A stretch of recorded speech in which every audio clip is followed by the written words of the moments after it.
내 평생의 선하심과 인자하심이 반드시 나를 따르리니 내가 여호와의 집에 영원히 살리로다. 시편 23편 6절 말씀. 아멘. 우리 같이 한번 암송해 볼까요? 시작.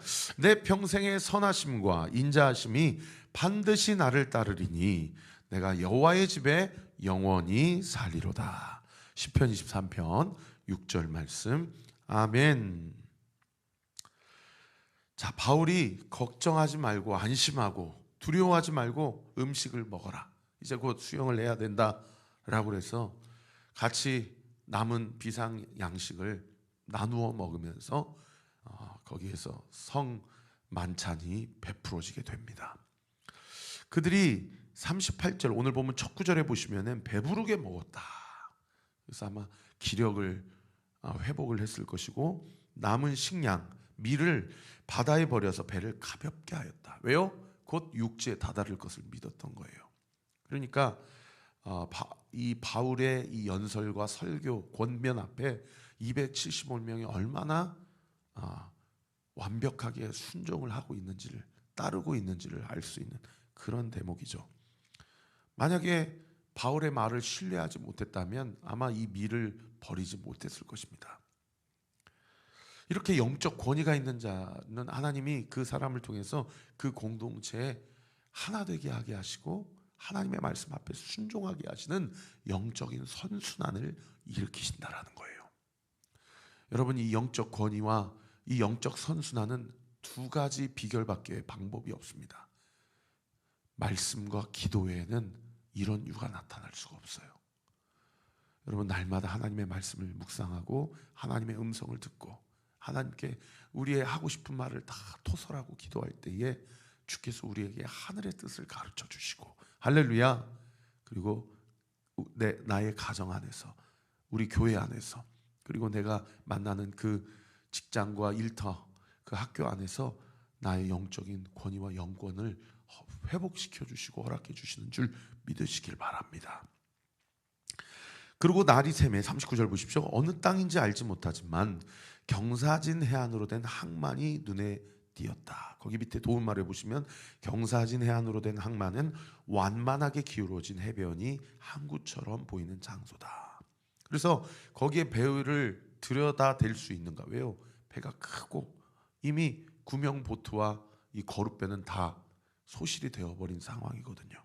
그래서 과연 이 항구에 이 큰 배를 댈 수 있는가 의논을 했고요.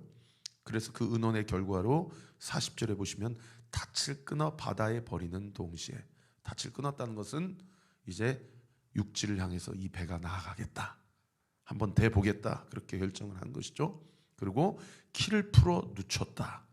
이 다른 번역 성경에 키를 묶었던 밧줄에 그 키를 묶었던 밧줄을 끊어버렸다. 그리고 돛을 달고 바람에 맞춰 해안을 향해 들어갔다.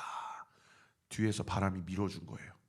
그래서 그 배가 이제 육지를 향해 항구를 향해서 들어가고 있는 상황인데 41절에 보십시오. 두 물이 합하여 흐르는 곳, 두 물결이 만나는 지점에 그 배가 들어가게 된 겁니다. 이게 바울을 통해서 하나님께서 하신 예언이 성취되는 순간인데 그곳을 만나 배를 걸매 이물, 뱃머리, 배 앞부분은 부딪혀 완전히 움직일 수 없게 되었고, 그 다음 구절 고물, 배꼬리는 큰 물결에 깨어져 갔었다. 그래서 어제 본문에 하나님께서 바울을 통해서 275명에게 뭐라고 얘기했어요? 이 배 외에는, 이 배는 파선하고 그리고 깨어지게 되겠지만 한 사람도 목숨을 잃는 사람은 없을 것이다 라고 하신 그 예언의 말씀이 성취되는 상황이죠.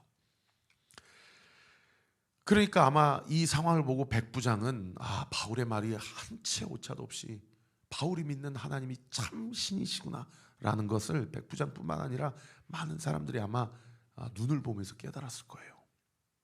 그런데 이 순간에 이 군인들이 백부장에게 무엇을 제안을 합니까? 42절에 보십시오. 군인들은 죄수가 헤엄쳐서 도망할까 하여 그들을 죽이는 것이 좋겠다라고 제안을 합니다. 이 바울을 포함한 몇 죄수들이 함께 탔거든요. 그래서 가이사에게 상소했는데 지금 여기가 어딘지도 모르고, 그리고 우리가 로마까지 갈런지 못 갈런지도 모르니까 괜히 육지로 갔다가 이 죄수들이 그냥 갑자기 폭동을 일으키거나 험한 꼴 보기가 싫으시면은 그냥 이 자리에서 이 죄수들을 죽이는 것이 좋겠습니다 라고 그렇게 군인들이 제안을 한 거예요. 그런데 43절에 백부장이 어떻게 합니까? 43절 보십시오. 백부장이 바울을 구원하려 하여 그들의 뜻을 막고 헤엄칠 줄 아는 사람들을 명하여 물에 뛰어내려 먼저 육지로 나가게 했다. 백부장에게 누가 마음에 걸린 거예요? 바울이 마음에 걸린 거예요. 왜요? 바울도 어떻든 신분은 죄수거든요. 그래서 바울을 살리려고 여러분 모든 죄인들이 다 살아납니다. 여러분 예수님께서 우리를 살리시려고 자기가 십자가에 달려 죽으셨는데 그분은 하나님이시기 때문에 사망 권세가 그를 정복하실 수 없었어요. 정복할 수 없었어요. 그래서 예수님께서는 약속대로 3일 만에 부활하셨고요. 그리고 그 예수님의 부활은 모든 부활의 첫 열매가 되셨다고 바울이 로마서에서 고백하고 있지 않습니까? 예수님이 부활하셨다는 것은 이 모든 인류는, 모든 인간은 다 부활하게 될 것을 의미해요. 그래서 예수님의 부활은 곧 나의 부활이요 우리의 부활입니다. 그리고 부활한 모든 인류 인간들은 다 심판자이신 예수님 앞에서 판결을 받게 될 날이 오게 될 것입니다. 헤엄칠 줄 아는, 수영할 줄 아는 사람들이 다 물에 뛰어들어 육지로 가게 됐고, 수영을 하지 못하는 사람들은 44절에 보십시오. 널조각 혹은 배 물건에 의지하여 나아가니 마침내 거기 주치세요. 사람들이 다 상륙하여 구조되니라. 마침내 구조되니라. 오늘 큐티의 제목이에요. 여러분 이 마침내란 단어는 무엇을 성경이 우리에게 가르쳐주는 단어일까요?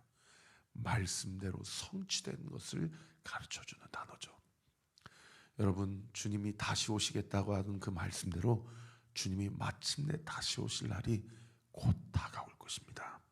여러분 그 믿음 가지고 우리는 이 땅에서 살면서 그 주님의 재림을 기다리며 준비해야 될 줄 믿습니다. 그러고 나서 그 섬이 어떤 섬인지 보니까 28장 1절에 보시면 멜리데라는 섬인데 그 밑에 도움말에 보시면 현재 몰타 섬으로 추정되는 시칠리아 섬 밑에 있는 섬입니다. 그리고 여전히 2절에 보십시오. 비가 오고 기후는 좋지가 않아요. 그러나 하나님께서 미리 준비하신 그 원주민들이 그 276명에게 특별한 동정 동그라미. 이 동정이라는 헬라어 단어는 다른 번역성에는 자비, 사랑, 친절로 번역할 수 있는 단어예요. 하나님이 미리 준비하신 원주민들을 통해서 바울과 그 275명에게 친절과 자비와 사랑을 베풀어 주므로 불을 피워서 영접하고 음식을 대접했다는 것을 알 수 있는 그런 대목입니다. 오늘 말씀의 결론을 맺으면서 사랑하는 성도 여러분, 하나님의 말씀은 반드시 성취가 됩니다. 그리고 그 하나님의 말씀을 전하는 자들에게 하나님은 무엇을 주셔요? 무엇을 주셔요? 영권, 영적 권위를 주십니다. 그 영적 권위는 어떨 때 세워진다고요? 하나님의 말씀을 붙들 때, 하나님 앞에 깊은 교제와 기도로 나아갈 때 하나님께서 우리에게 영적인 권위를 주세요. 그리고 그 권위를 통해서 하나님은 바울을 통해 한 사람도 죽지 않고 275명을 다 살리신 하나님, 오늘날 그 바울의 하나님, 나의 하나님, 내가 믿는 그 하나님을 통하여 하나님께서 우리의 가정을 살리고 우리의 인생을 살리고 우리 교회를 온전히 세우시는 줄 믿으시기를 예수님의 이름으로 축원합니다. 오늘 큐티책 105페이지에 신유현 성도님의 이 간증문을 한번 읽어보십시오. 이분이 신장 기능 이상이라는 유라굴로 광풍, 그리고 선천성 무정자증이라는 유라굴로 광풍을 맞았어요. 그래서 극심한 열등감과 피해의식과 이 낮은 자존감으로 자기 삶을 저주하면서 살 때 이분이 참 두 가지 복을 받았는데, 첫 번째는 큐티하는 말씀 공동체를 만났어요. 그리고 소그룹 지체들의 특별한 동정으로 자기를 세심히 살펴준 믿음의 동역자들을 만났어요. 그다음 두 번째 만남의 축복이 뭐냐면 이분이 아내를 잘 만나셨더라고요. 그래서 무정자증으로 불임이라는 진단을 받을 때 오히려 아내가 불임으로 슬퍼하는 자기에게 뭐라고 고백하냐면, 나이 많은 내가 난임일 수 있는데 내 수준이 낮아서 당신이 나 대신에 십자가를 지고 간대요. 미안해요 라고 하면서 아내가 오히려 자기를 위로해주는 그런 귀한 아내를 만났어요. 그래서 아내의 이 말이 원망 속에 허우적대는 자기가 붙잡을 이 널조각이 되어서 자기를 일으켜 주었다라고 그렇게 고백합니다. 그래서 자기는 이제는 불임의 원망에서 빠져나와 교회 소그룹 리더와 주일학교 교사로서 영적 후사를 낳는 사명을 감당하고 있다라고 간증하는 것을 보며 참 마음에 큰 감명이 있었습니다. 사랑하는 성도 여러분, 우리가 어떤 유라굴로 광풍 가운데 있습니까? 우리의 삶 가운데 그런 일들이 우리 교회도 보니까요, 우울증, 열등감, 피해의식, 자기연민, 공황장애, 불면증, 이런 걸로 지금 고통당하고 있는 성도님들이 계세요. 여러분, 신유연 성도님이 말씀 공동체로 인도함을 받고 자기를 세심히 살펴준 소그룹 지체들, 등대원들을 만났던 것처럼 우리 교회도 우리 서로가 말씀으로 온전히 세워지고 서로 세심히 보살피고 기도하는 우리 언니교회 되시기를 우리 구주 예수 그리스도의 이름으로 축원합니다. 기도하겠습니다. 아버지 하나님, 감사합니다. 오늘 이 말씀을 통해서 영적 권위를 세워주시고 말씀과 기도로 우리 공동체를 만나게 하시고 세우신 하나님을 찬양합니다.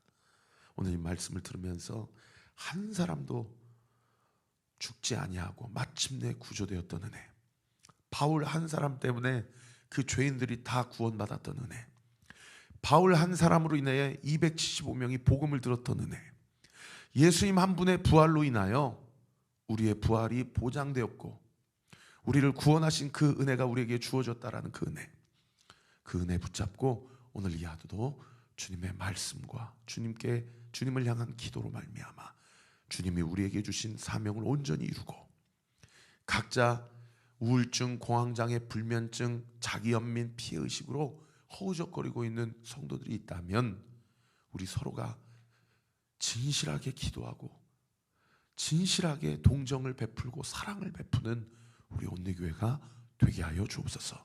이 아침에 우리 사랑하는 성도들의 모든 기도 예수의 이름으로 명하노니 응답될지어다. 하나님의 은혜와 동정과 사랑과 자비가 충만하게 부어지게 될지어다. 예수님의 이름으로 기도합니다. 아멘.